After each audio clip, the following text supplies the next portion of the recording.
Hello, so in this video, we're going to answer question 18 from the 2021 AQA Paper 3 exam in preparation for next week's 2023 Paper 3 AQA exam. So we're going to answer the final question, so the hardest question probably in this 2021 stats paper.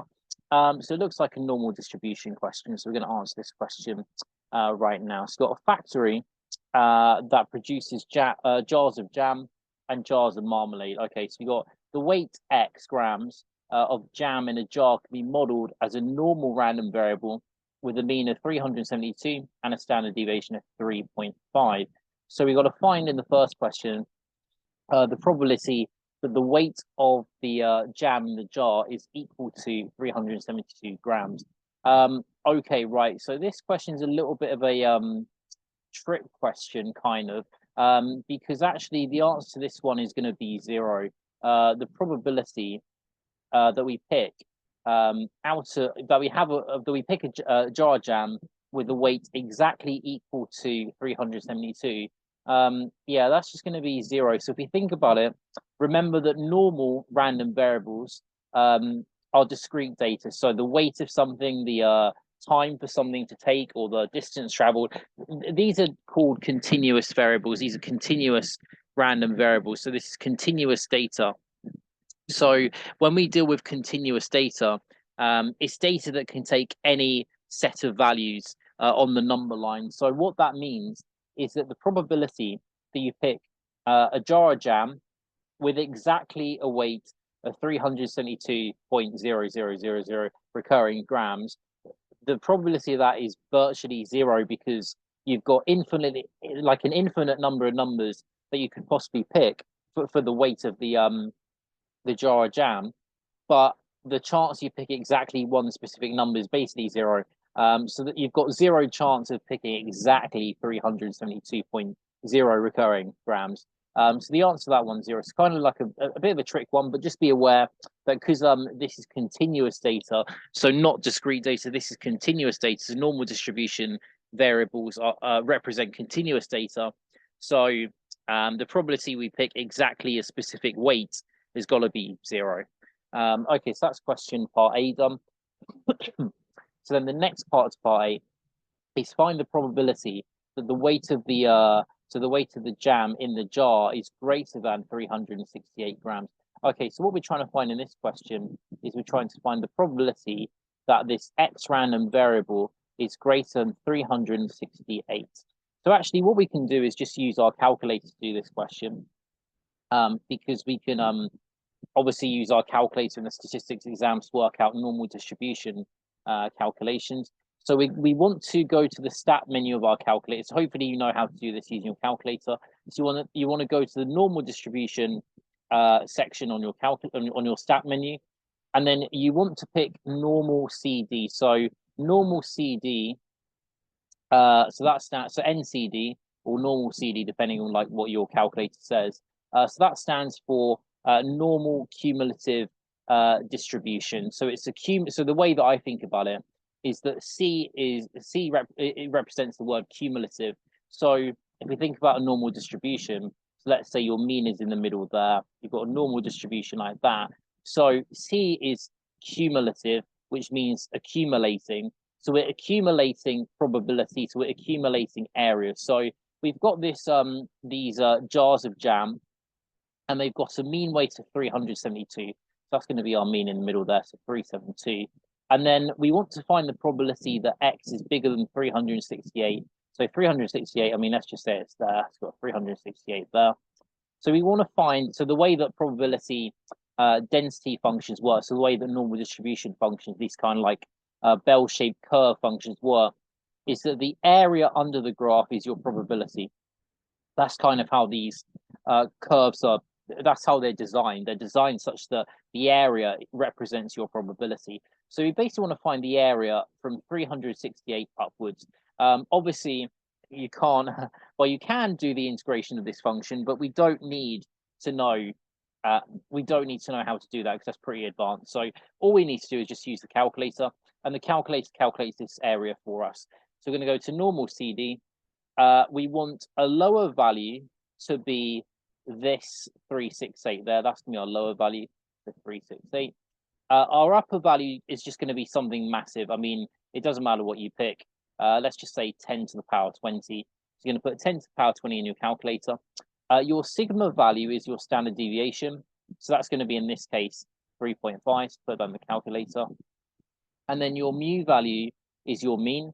So a mean of 372. So you put all this data into the calculator, and then we see what we get. So I just put my numbers in my calculator. So 368 is my lower. 10 to the power 20 is my upper. Sigma is 3.5 and mu is 372. Execute all that, and we get a final answer of 0.873 to 3 decimal places, or 3 significant figures. So that's going to be a probability there.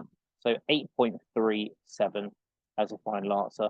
And that makes sense because if we actually look at the graph here, I mean, we know the area is going to be bigger than 50% because obviously, yeah, 50% of this area is obviously in the middle there. So it's an area bigger than 50% of the area under the curve. So yeah, 87% roughly would be our probability. Okay, so that's part A I done. Now let's scroll down. And unfortunately, yeah, the writing will follow me down because I can't annotate actually on these AQA papers because they won't let you do that. So if it's okay, I'm just going to rub out my working here, just clear my working here. And we'll go to the next question. Okay, so with this question here then, so now we're going to look at the marmalade in the jars. So the jars of marmalade now.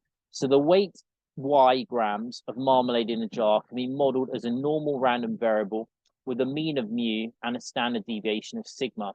Okay, so let's just make a note of this actually up here. So now y, again, is a normal distribution, a mean of mu, and well, a standard deviation of sigma. So the variance is going to be sigma squared. So the way, again, that this normal distribution works is that you have two parameters, your mean and your variance. So that's kind of just the notation that we use inside. So instead of again, you don't need to know about this, but your variance is one of your parameters rather than your standard deviation. But I mean, I think you're all happy with, you know, the difference between variance and standard deviation. So we'll just try and ask a question now. So yeah, given that the probability that y is less than 346 equals 0.975, so 97.5%, we want to show that 346 take away mu equals 1.96 sigma. Okay, so we've got this this piece of information here. I'm just going to copy this out again, actually. So we've got this information, the probability that y is less than 346 grams is equal to 0.975. So with these calculations where we've got to work out or we need to get a formula for mu in terms of sigma, we've got to kind of convert our y distribution, so like this general normal distribution, into a standard normal distribution. So we've got to convert this y, so convert into a standard normal distribution, which we call z. So we call capital Z a standard normal distribution, and that's got a mean of 0 and a variance of 1. So you would have seen again this, we call it a Z distribution or a standard normal distribution. So the idea of these questions where you don't know the parameters, so you don't know the parameter of the mean, or you don't know the parameter of the variance, or you don't know either of the parameters, we want to convert into a standard normal distribution. That's kind of the process for these questions. So hopefully you remember the formula for how we do that. So the formula goes like this. So the standard normal distribution, the standard normal distribution Z is equal to your original distribution. So like your general distribution that we have here, take away the mean divided by sigma. So that's kind of the transformation that you do. That's your formula to go from this to there. Again, you don't need to know the specifics behind that. I mean, you're not going to be assessed on why that's true, why that transformation works. You just need to know that basically, I mean, if you can think about it like this. I mean, if you take this distribution y here, if you take away mu from it, then your mean is going to go to 0, isn't it? Because your mean was initially mu. So your mean was initially mu. You're then going to take away this mu from your initial distribution.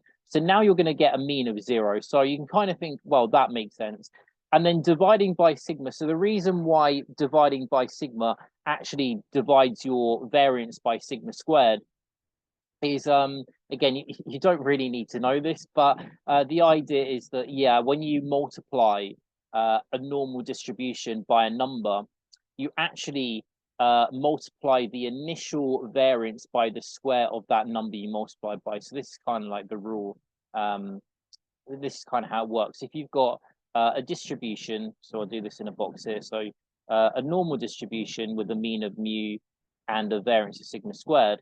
So the way that it works is that if you times this y there, this distribution by a number where a is just like a real number, like a real constant, then your normal distribution becomes a times the mean, and then you've got to times the variance by a squared.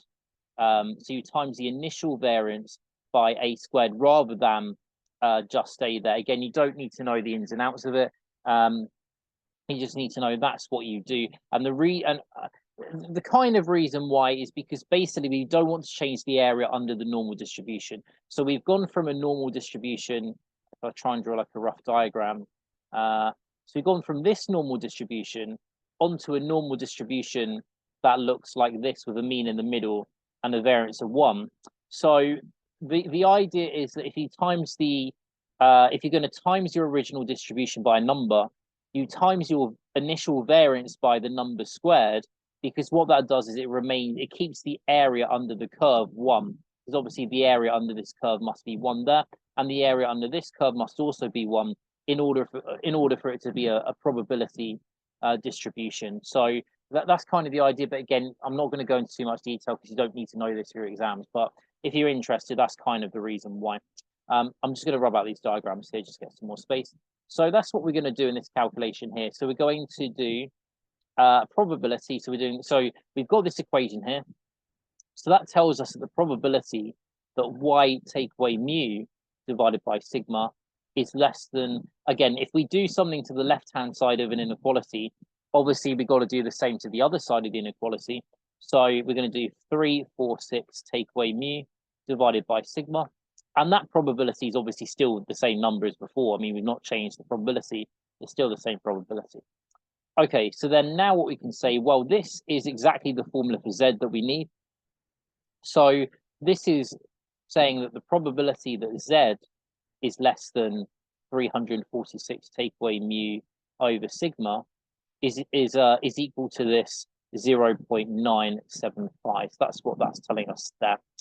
Okay, so how are we going to proceed from here then? So we don't know this number inside there, this 346 take away mu over sigma. I mean, we don't know that number there, obviously, because we don't know what mu and sigma are. So what we need to do is actually find out what this fraction is. And we can do that by using the inverse normal function in our calculator. So remember, the inverse normal function tells you the thing inside your probability function. So just like a normal inverse function in pure maths, an inverse function, instead of giving you your y-axis, gives you values on your x-axis. So an inverse normal distribution function, instead of giving you a probability, it's giving you the number that you're putting inside your probability. So the number that is greater than your random variable. So we're going to go to inverse normal on our calculator. So the inverse normal function.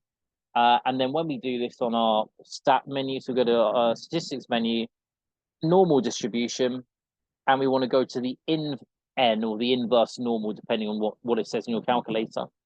And then we're going to say, so yeah, the way that this inverse normal distribution works, remember, let's remember how this inverse normal distribution works. It works by taking the left tail. So what I mean by that is that the way that your calculator is programmed is if you've got a normal distribution like this, and if you put, for example, sorry, my pen's playing up a little bit here. There we go. So if we put into our calculator a number, let's just say, I don't know, let's just pretend that's 10 there. So if we put that as our sorry, no, I've done this wrong. Sorry, forget that.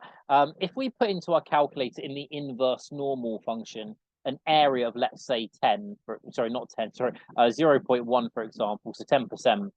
So if you put an area of 0.1, the way your calculator is programmed is that it takes this value here on the x-axis. So whatever that value there is, that's what your calculator takes. So this area there represents 10% of the area under the curve. It doesn't take this area here, so it doesn't take that area. It doesn't take that x value here, so this x value there. It works on the left side of your normal distribution. So hopefully I've explained that well enough. But please do leave a comment if that doesn't make sense. So your calculator is programmed to look at the left side of your distribution. So when you put in an area, so in this case, what we're going to do in our actual calculation, let's just forget this this rough work that I was doing here for a second. So if we look at the actual distribution that we've got, so we've got this normal distribution here. We've got our mean, which we don't know. So just call this middle mu there. So we want an area of 0.975. So we're going to go to our calculator, inverse normal. We're going to put area equals 0.975. We want our sigma to be 1, because remember, we're dealing with this z distribution. So we're comparing this number to a z distribution, which has a sigma value of 1. So a sigma squared value of 1. Obviously, when you square root 1, you get 1. So your sigma is still 1. So your mean is 1. And your mu, so the mean of a standard normal distribution, this z distribution, so the mean of this z distribution is 0. So we're going to put a mean of 0 into the calculator. And then what we're going to do, so what we can just say here, actually, sorry, let me just rub this out because I actually said something wrong here. This mean we know 0. So we know it's going to be 0 there for this z distribution. So again, the way your calculator is programmed is that when you put in an area of 0.975, what it will do, so is it will find the area to the left. It will take the left tail. So this area is going to be on the left-hand side of this distribution. So this is how it works. Again, hopefully I've explained that well. I'm a bit worried that I'm not explaining it very well. But yeah, this area to the left of the distribution. Sorry, let me do a black line here just to make it very, very, very clear. This area to the left of this random number here is 97.5%, so 0.75. So that's the way your calculator works. The area is on the left of your inverse to normal value, which is this box here. So what your calculator is going to give you is it's going to give you this number on the x-axis there. And actually, that is what we want, because if we look at our probability, we want the probability of z being less than this number to be 97.5%, so 0.975. So yeah, we're fine.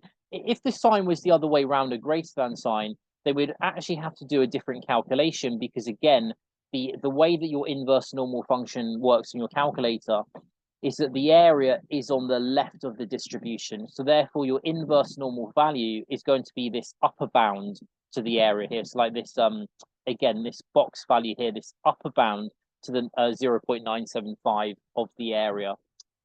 So in this case, we put that into the calculator. Again, your mu would be 0, your standard deviation 1, your area is going to be 0.975, equal sign, execute that, and we should get from the calculator, so our value, we'll call it a z value, so our z value that we get, I know this is the x-axis, but we generally call it a z value. So our z value is going to be 1.95. I'm just going to call it 1.96 actually, because that's going to round. So I mean, we get this on the calculator, so 1.95996 and so on and so on. But just by looking at the answer that we want to get in the question, I mean, they get 1.96 there. So I think we'll just round this to 1.96 just to make life easier, because that is actually in the answer there. So we're going to round this to 1.96.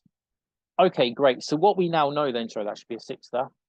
So what we now know is that this thing that I've circled here, so this 346 take away mu over sigma must be equal to 1.96. So what I'm going to do, I'm running out of room a little bit with my writing, and again, if I scroll down, my writing is going to follow me. Let me just select all of this, and let me just like squeeze it in like this and leave it down like that. There we go. So now then, therefore, what we can say, if I just try and put this in here, is that, yeah, so 346 take away mu divided by sigma is equal to 1.96, this 1.96 value that we got here. So therefore, 346, so times both sides by the sigma, 346 take away mu equals 1.96 sigma. And that is the result that we get there. So yeah, hopefully that all makes sense. But again, the key thing to note is that when you put in an area into an inverse normal function, the area is on the left side of your normal distribution. So the result that you get out of the calculator, your inverse normal result in the box there, is going to be the upper bound of this area on the right of the area there. So it's not, for example, so it's not the other way around like this. So it's not like, oh, so this is 97.5% of the area there. Your calculator gives you that value. No, that's not how your calculator is programmed. Your calculator is programmed like this instead, so that you get the value on the upper end of the area to the left of that inverse normal value there. So again, if this was a greater than sign instead of this less than sign, you would just have to do 1 minus this number there, and then that would be your new area instead. So hopefully that all makes sense again. So that's part B I to this question 18. Now let's go down to the next part of the question. So given that further the probability of, you know, if it's okay, I'm just going to clear all this off here because hopefully we've all got that now. So let's just clear off the drawing that. So now given further that the probability that y is less than 336 is 0.14, we want to find mu and sigma. Okay, so we've got this equation there. So I'm just going to copy this equation out again on the side over here. I can't even remember what it was now. 346 take away mu. So 346 take away mu equals 1.96 sigma. So I'll call this equation number 1 there. That was what we got before. So we're going to need this equation to help us out at some point. So we're going to use, again, the same process that we did before. We're going to use that process. We're going to convert this y distribution into a z distribution. And then from there, we're going to get a second equation. And then it's just going to be simultaneous equations to get the mu and the sigma. So that's kind of how this question is going to work. So again, we've got the probability that y is less than 336 equals 0.17. So remember our formula. So the z distribution is equal to y take away mu over sigma. So we're going to use this transformation again, because again, we don't know the mu and sigma for y. So we can only do calculations if we know a mean and a sigma value for a normal distribution. So we just convert it to this standard normal distribution. We obviously know that the standard normal distribution has a mean of 0, variance of 1. So then we can do our calculation to get the inverse normal value. So that means that therefore this equation means that the probability that y take away mu over sigma is less than 336 is also the same number, so 14%. So therefore, the probability that z is less than 336 sorry, I've made a mistake here, sorry, my bad. This is an error, this is wrong. So it's going to be 336 take away mu over sigma, sorry, my bad. Because again, what you do to one side of an inequality, you must do to the other side of an inequality, just like an equation. If you times an equation by 2 on the left side, you've got to times it by 2 on the right side, because that's just maths. That's what you do in maths. So we got the probability that z is less than 336 take away mu over sigma equals 0.14. Again, we've got a less than sign. So again, the way that this works, we've got a mean of 0 in the middle for this z distribution. So mean in the middle of 0, distribution like that. Remember, the inverse normal function on the calculator gives us values on the left side of the distribution. So we want z to be less than, so that's good. We've got the less than sign there. And the area is 14%. So we want to put into our calculator in the inverse normal distribution section an area of 0.14, so a 14% area. And our calculator is going to give us this value on the x-axis there. So if that's our x-axis, it's going to give us that value there. So it's not going to give us, again, just to be really clear about this, it's not going to give us that value there. On the right side of the distribution, the calculator is programmed to give you, when you put in an area, that area is on the left side of the distribution, and it gives you this upper value here. That's what it does. It gives you this upper bound value there. So inverse normal, we're going to have again a mu of 0, sorry, because the standard normal distribution's got a mean of 0, sigma value 1, and our area is going to be 0.14. Again, we got the less than sign, so we don't need to worry about doing any, like 1 minus the area. We don't need to worry about that. So again, we're going to put our numbers in. Area 0.14. We want, sigma 1, mu 0, execute that. And we're going to get a Z value. So we get a Z value from the calculator of minus 1.08. Well, minus 1.08031993. But I'm just going to keep a line minus 1.08 just because the previous question had this number to 2 decimal places. I think it's probably just sensible to leave it to 2 decimal places. Okay, so therefore we know that minus 1.08 is equal to this unknown number here, because that's the whole point of what an inverse normal distribution does. It calculates this number inside the probability, not the area. So our input is the area. Our output is actually the thing inside the probability with an inverse probability function. So we get minus 1.08 equals 336 take away mu over our sigma. And then we can times both sides by sigma. So we get 336 take away mu equals minus 1.08 sigma. So that's going to be our second equation there, our equation number 2. So now we've got simultaneous equations. So we got this number 2 here. We got this number 1 that we got in the previous part. So 346 take away mu equals 1.96 sigma, and that's equation number 1. So looking at these simultaneous equations, I think the best thing probably to do is just do the top one, take away the bottom one. So let's just do that. So equation number 2, take away equation number 1. And what that's going to do is it's going to eliminate the mu variable. So let's just, again, I'm just going to try and make my writing smaller. If resume application will let me do that. Yeah, it kind of does. Yeah, let me just move this up a little bit to there. So I'm going to do equation 1, take away equation 2. So 336 take away 346, that's going to give me, when I evaluate that, that's going to give me minus 10. And then minus mu minus minus mu, that's going to just be 0. So we eliminate the mu. That's why I'm doing this in the first place, to get rid of the mu. It's just like GCSE simultaneous equations, that where we eliminate one of the variables. Then we've got minus, so we got minus 1.08 sigma, and then minus 1.96 sigma. So that's going to give us minus 3.04 sigma. So we can divide both sides by minus 3.04, and we get sigma equals minus 10. So 10 divided by minus 3.04, and that's going to give us a sigma value of 3.289 to 4 significant figures. So that's our sigma. And then to get the mu, we're just going to plug it into one of these formulas. I mean, let's pick, let's go with equation number 1. So we're just going to sub in, so sub sigma equals 3.289 into equation number 1. So we get 346 take away mu equals 1.96 sigma. So that means that therefore mu is going to be 346 take away 1.96 times by this, sorry, let me just move my 3 dots, my therefore symbol. Let me just move it there. Times by this 3.289.